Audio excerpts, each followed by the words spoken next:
y el conjunto de Tembetaró igual. Silbato a la boca, pitazo inicial. Afuera pasa la historia. Aquí ya arranca el compromiso entre Fulgencio Yegros de Ñembuy contra Atlético Tembetarú, pegándole de cerca de la mitad de la cancha. Allí la tiene William Candia, balón por la izquierda. Obate dentro del área. Obate metió el centro, muy malo. Obeta, en realidad. Cristaldo con el centro, Pérez que no llega. Está Mereles, buena maniobra. Mereles, no se acomodó nunca Mereles. Gira como una calecita. Giró Mereles, allí la tiene Cristaldo. Cristaldo, bicicleta de por medio. No, Cristaldo ganó la línea, metió el centro. Aparece gol. ¡Gol! Mereles. ¡Gol!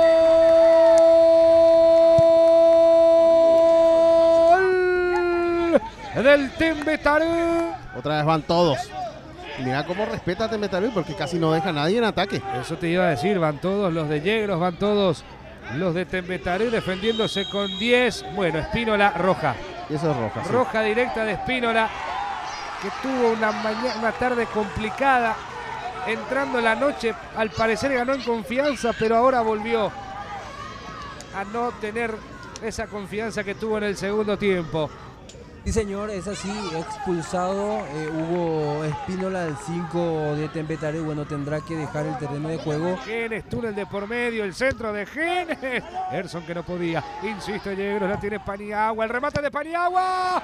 El arquero Canteros se quedó con la última pelota del partido. Sí, qué remate sorpresivo de Paniagua. Pablo que termina resbalando, pero le da buena dirección abajo, poste derecho, pero Tomás Canteros estuvo atento para salvar su arco.